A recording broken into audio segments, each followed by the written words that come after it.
Olá, incríveis pessoas da internet, tudo bem com vocês? Eu me chamo Danilo e você está aqui no Gravina TV. Hoje um react do Tropia. Lembrando que o link original sempre vai estar aqui na descrição. Agora vamos ao que interessa. Oi pessoas, tudo bem? Então, antes da gente começar, eu queria mostrar pra vocês o apoiador do nosso vídeo. Propaganda, não. Vamos direto pro vídeo. Calma aí, Tropia. Vamos direto pro vídeo. Propaganda aqui não. Calma aí. Tá chegando, hein, galera? Eu acho que é aqui. Beleza. Link na descrição, é isso. Agora vai começar o vídeo de verdade. Aqui na descrição e bora pro vídeo. O maior evento de premiação de jogos do ano começa. Várias categorias são agraciadas pelo evento: melhor narrativa, melhor jogo de esporte, melhor jogo de ação, jogo de aventura, etc. Cada gênero naquele evento guarda dentro de si algo único que categoriza aquele determinado jogo. Deathloop, com sua velocidade e precisão, o torna um ótimo jogo de ação. Psychonauts, com seus mundos e dimensões extremamente criativas, o torna um ótimo jogo de aventura. Osso, como um ótimo jogo de ritmo, Resident Evil 7 como um ótimo jogo de terror, e por aí vai. Sabe, é muito fácil classificar esses jogos, já que eles seguem um molde sólido e bastante explorado desde que os jogos se conhecem por jogos. Se algo foi feito para te assustar, é terror. Se algo foi feito para testar os seus reflexos, é ritmo. E se algo foi feito para te fazer passar muita raiva, é League of Legends. Meu, se tem um jogo que você passa raiva, é LoL.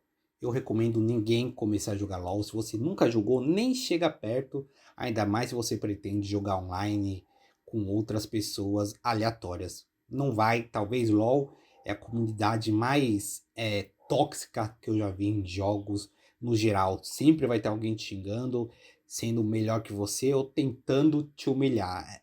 É horrível começar a jogar LoL agora, porque todo mundo é especialista e todo mundo é um grande jogador de LoL. É horrível, é horrível, é horrível. Ok, mas existe toda uma gama de jogos que acabam tendo mais dificuldade de entrar em uma caixinha própria. Jogos que, se comparados entre si, podem não ter nada a ver. Tipo, enquanto um jogo é sobre aproveitar uma curta, porém infinita jornada, o outro é sobre levar suprimentos para várias colônias a fim de conectá-las. Eu sempre vejo a galera tendo dificuldade para descrever que tipo de jogo é o Dead Stranger. Se encaixa em terror, ação, aventura. Tem um subgênero à parte, né? Novamente. Mas no fundo, por mais que narrativamente tão diferentes, e até mesmo... Meu Deus, eu escrevi mecanicanicamente. E até mesmo mecanicamente, de certa forma, esses dois jogos compartilham algo em comum. Algo que está presente não só em uma categoria específica, mas sim em praticamente todos os jogos que conhecemos. Desde uma história de Velho Oeste até um iminente apocalipse zumbi. Hoje eu queria falar mais sobre os jogos atmosféricos, e como eu acho que esse é o melhor subgênero de jogos que existe. Ele vai explicar o que seria esse subgênero. Subgênero. Falei certo? Acho que falei. Vai ser bacana porque eu também desconheço totalmente esse gênero. E claramente eu já devo ter jogado um monte de coisa desse gênero. Mas especificamente eu não sei como descrever um jogo assim. Um subgênero bem mal aproveitado, diga-se de passagem.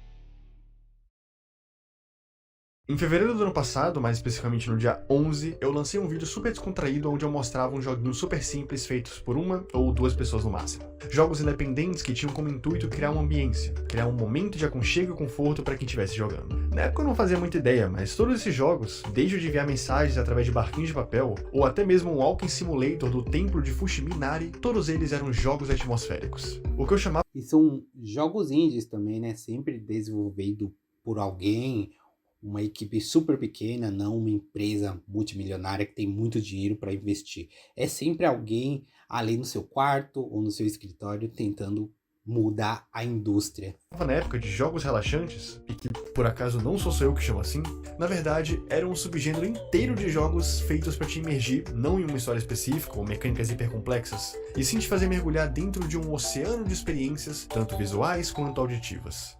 E sim, eu usei a metáfora do oceano só para introduzir esse jogo que tá na tela. Foi natural. Você não pode dizer que não foi natural. Uma coisa importante de diferenciar quando falamos desse subgênero é que jogos atmosféricos não... Jogos relaxantes, jogos relaxantes. Aí, viu como é difícil? A própria comunidade, eu mesmo não sabia que era um subgênero específico. necessariamente são jogos com atmosfera. E calma que eu vou explicar. No fundo, todo, ou quase todo, jogo tem atmosfera. A atmosfera de um jogo é como ele utiliza suas ferramentas para dar um certo tom à experiência. Por exemplo, esse é um jogo do Sonic. E esse também é um jogo do Sonic. Mas pela música, pelas cores do cenário, pela animação e até mesmo pela mini história contada nos trailers, você consegue perceber que por mais que os dois jogos sejam do mesmo ouriço azul, um tem um tom muito mais leve e descontraído, enquanto o outro tenta te vender essa experiência distópica em um mundo sem cor e um inimigo mais sério. Isso é a atmosfera. É a forma mais não verbal que um jogo utiliza para te contar parte da história. Quase todo jogo tem uma atmosfera. Um dos gêneros que mais usa e abusa Fez sentido agora, galera? Fez um pouquinho mais de sentido. desses recursos são justamente os jogos de terror. Os jogos de terror precisam criar uma boa atmosfera de terror para que o jogador se sinta imerso dentro daquela experiência. Quanto mais original é a atmosfera criada, mais você se sente dentro daquele jogo. E é por isso que Outlast é um puta jogo e aquele da Bruxa de Blair é bem medíocre. Não basta dar jumpscare o tempo todo se o jogador não tá imerso na ideia, porque jumpscare por jumpscare, no fundo não vale de nada. No máximo vai dar um sustinho e acabou. Agora, te fazer acreditar que você tá realmente em um hospital psiquiátrico, cheio de pessoas deformadas, tanto fisicamente quanto psicologicamente, e que em nenhum momento você tá de fato seguro, isso sim é uma tarefa bem difícil. Eu bato palma quando um jogo de terror consegue entregar algo bom. Porque, sei lá, anda tão difícil ultimamente que chega a ser milagroso. Tá tudo iguais os jogos recentemente, né? Isso na indústria no geral, sempre indústria... As empresas grandes parece que é tudo um Ctrl-C, Ctrl-V. A gente tem franquias enormes que parece que são todos jogos iguais, como Far Cry ou até mesmo Assassin's Creed, que chega desde do 3 até o Ragnarok, hoje é tudo, parece que até os mesmos moldes, é Ctrl-C, Ctrl-V na cara larga. Não, é sério, tá foda. Terror ultimamente anda muito precarizado. Aliás, só fazendo um parêntese aqui, outro jogo de terror que eu pensei agora que usa a atmosfera praticamente como a sua mecânica principal é o Iron Lung. Iron Lung é um jogo de terror indie, em que você é jogado... Que também, como ele falou, é um jogo indie feito por uma equipe super pequena e que tá fazendo sucesso. E é legal saber que esses jogos indies que estão mudando toda a indústria no geral. Porque não é uma empresa, né, um monte de acionista, empresários injetando dinheiro e falando, não pode colocar isso, não pode colocar aquilo. Não, é sempre uma indústria, é sempre uma galerinha pequena, talvez até um cara só tentando produzir um jogo que ele talvez queira jogar e no final esse jogo pode impactar toda a indústria. A gente tem casos como Tunic, que é um jogo incrível e é um jogo indie, e temos também o caso de Celeste, que é um jogo indie e é um jogo brasileiro. Incrível, né? Dentro de um submarino que está imerso em um oceano de sangue em um planeta distante. Conforme a pressão dentro do submarino vai aumentando, você é obrigado a fechar a única fonte visual que você tinha disponível, e passa a se guiar estritamente por coordenadas e fotos esporádicas que você tira na parte de trás do submarino. O que faz esse jogo aparentemente muito simples, dá tanto medo, é justamente a atmosfera. Um jogo que passa 80% do seu tempo em total silêncio, mas que usa dos sons, e da falta deles, obviamente, para criar uma imersão tão grande que uma simples mudança sonora no seu painel já é o suficiente para te fazer mijar de medo. Enfim, tudo isso para dizer que todo jogo tem atmosfera, mas nem todo jogo é atmosférico. Porque, por mais que, sei lá, Milk Inside a Bag of Milk crie toda uma atmosfera com suas músicas e sound effects, não dá pra dizer que eu tô contemplando nenhum cenário ou que isso aí é uma experiência visual incrível. É difícil definir com exatidão o que é um jogo atmosférico, tanto que na wiki de todos os gêneros de jogos, esse em específico não existe. É sério, tem até um gênero de jogos cristão, mas nada do tema desse vídeo. Muito bom, e isso sempre vai aumentando e mudando com o tempo, né, porque os subgêneros vão se misturando, então vão criando novos gêneros novos e assim a indústria vai se moldando, aprendendo consigo mesmo e criando jogos incríveis para todos os tipos de pessoas possíveis. Tentar pensar qual é a semelhança narrativa de Journey, Death Stranding e Iron Lung pode ser uma tarefa difícil. No fundo, nenhuma dessas histórias se parece, assim como o tom também não. Enquanto Journey a todo tempo tenta passar essa atmosfera mística e parcimoniosa, Death Stranding enfatiza muito mais esse mundo pós-apocalíptico. Agora, nem todo jogo pós-apocalíptico acaba tendo uma atmosfera triste também. Tá bom que Death Stranding parece mais triste e The Last of Us passa essa vibe mais mórbida, mas não são todos. Stray, por exemplo, o jogo do gatinho que lançou esse ano, mostra que consegue ao mesmo tempo passar uma vibe séria e descontraída em sua gameplay. tanto pelos robozinhos, quanto porque você é um gatinho super fofo. Então a atmosfera é diferente, a história é diferente, as músicas são diferentes, e nem todo jogo atmosférico é um Walking Simulator. Então o que raios definiria com exatidão o que é um jogo atmosférico? Bem, um jogo é definido por um gênero quando o ponto em destaque desse jogo é aquele determinado gênero. Eu sei, pareceu muito óbvio o que eu falei, mas faz sentido. Um jogo de luta tem como principal ponto a luta. Terror tem o principal ponto, terror. Aventura, ação, ação, e você entendeu. A ideia é que um jogo atmosférico tenha a atmosfera como seu ponto principal. Não a história, não as mecânicas, e muito menos um uso pontual da atmosfera. Tipo, a gente até poderia dizer que as grandes cavalgadas de Red Dead Redemption 2 são extremamente atmosféricas. E no fundo são mesmo, mas não tem como dizer... Realmente são incríveis. Pegar o cavalo e de um ponto a outro é sensacional, porque o universo é totalmente rico e sempre vai ter alguma coisinha acontecendo, algum animal correndo, alguém discutindo lá no fundo, diferente de...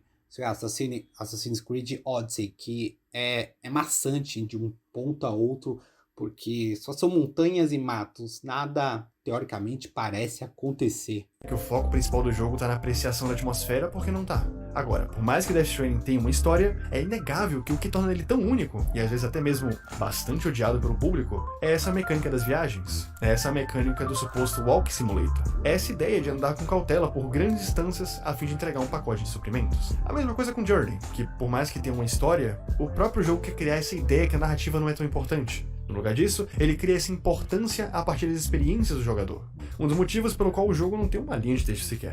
E Stray ele acaba entrando na mesma ideia. Você até pode me dizer que a história do gatinho em querer se reencontrar com a sua família, ou que a história daquele mundo pós-apocalíptico é muito linda, mas convenhamos que no final do dia o que mais sobressai não é a história, e sim os cenários, e sim a construção da atmosfera daquela cidade cyberpunk que faz você realmente se sentir um felino dentro de um mundo distópico, como toda a ambientação, né? de Stray.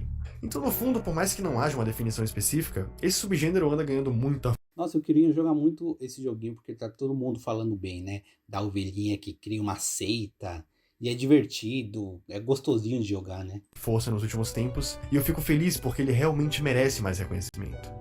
O Utopia de antigamente, lá de 2021, que só via aqueles jogos independentes como jogos relaxantes, e que sentia alguma coisa diferente jogando eles, mas não sabia exatamente do que se tratava, se sentiria muito bem sabendo que esse estilo não só realmente existe, como tem um nome e milhares de jogos parecidos. Eu gosto de ver Stray em popularidade, eu gosto de ver até mesmo Iron Lung tendo ganhado tanto prestígio pela comunidade. Sabe, é bom ver que no mundo em que jogos hipercomplexos, com tantas horas de gameplay e sidequests quase que infinitas, ainda haja espaço para jogos curtos. Jogos que não têm uma pretensão megalomaníaca de te fazer refletir por dias, ou criar batalhas em momentos especificamente bons. No lugar disso, eles criam uma experiência curta, porém a todo momento satisfatória. Algo que não cansa por ser longo demais, e não te confunde por ser complexo demais. Algo simples. Algo, categoricamente, atmosférico. Sensacional!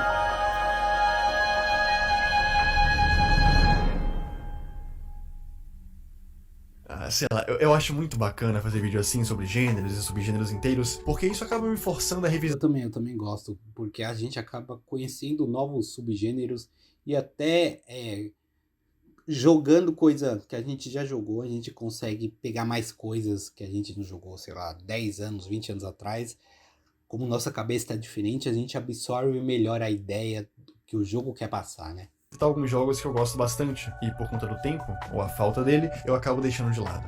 Enfim, junto desse vídeo vai sair um podcast falando um pouco mais sobre as minhas experiências pessoais com os jogos atmosféricos e por que, no meu caso pessoal, eles são tão importantes pra mim. Algo que eu acho que não caberia muito bem nesse vídeo porque seria pessoal demais e muita gente ia acabar achando chato pra caramba. Então, pra quem não conhecia, eu tenho um podcast no Spotify chamado Diário Jovem Moderno, na qual... Ouçam o podcast do Utopia, porque é muito bacana, muito legal e te faz refletir e pensar bastante depois que você termina de ouvir ele. Eu falo de forma informal sobre coisas da minha vida, ou eu crio algumas crônicas bacanas. O link do episódio que eu citei vai estar na descrição, e só se você quiser, eu adoraria ter você por lá.